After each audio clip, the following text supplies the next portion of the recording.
Well, this pledge by President Buhari to jerk up the allocation for the education sector has received mixed reactions.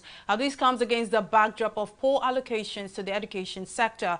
For 2021, of the 13.5 trillion naira budget approved by the National Assembly, only 742.5 billion naira, which makes up about 5.5%, went to the education sector. Well, joining us on News Now to further analyze this is Oriyomi Ogunwale, team lead, edu planner, and education planning organization based in Lagos. Thank you for joining us on the news. Now, for many years, our allocation for education has continued to fall short of the United Nations recommendation that about 15 to 20% of the annual budget should go to education in developing countries. Now, President Buhari is pledging 50% in 2 years. How feasible do you think this is? First, what we must understand, education has not been priority to the Buhari administration. And how do you say that is you look at the percentages over the years, and it has been very poor. While we say developing countries should allocate 15 to 20% of its budget to education, what you discover most of the time is that we are saying 7%, 8%. And this is not fair enough for a country like Nigeria, which has one of the highest number of out of school children in Nigeria. We have so much dilapidated schools. And how feasible is this for a government which is going to be going out in 2023? That's less than 2 years to now. So when you look at it again, this pledge is just another promise, because the only budget implementation that the Buhari administration can actually boast of, can be confident is going to implement, is the 2022 budget.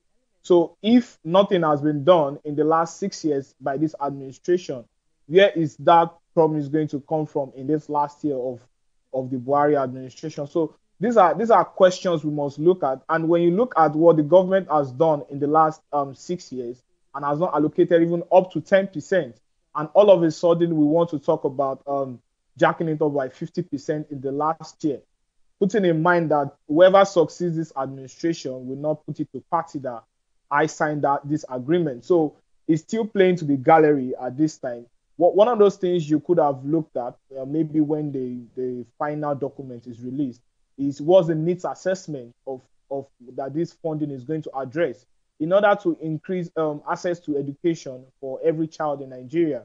I know from what the Minister of State has stated earlier, that they are looking at learning outcomes this time around. But if the public school facilities are not well developed, they are not affordable for learning, then how are we going to improve learning outcomes in public schools, for example, or even invest more in teachers' development, teachers' training and welfare?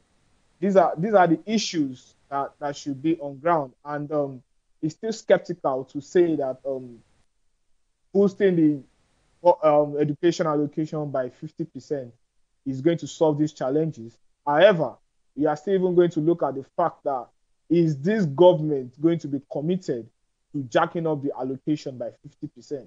That's something I doubt very, very much. So if you look at the 1 year elapsing for the government, it's not feasible enough due to its antecedent of allocating not even up to 10%. Then you look at the fact that it's just the last year of this administration, which is next year. So this promise, again, just like any other that has been done so far, I don't think holds water at this time.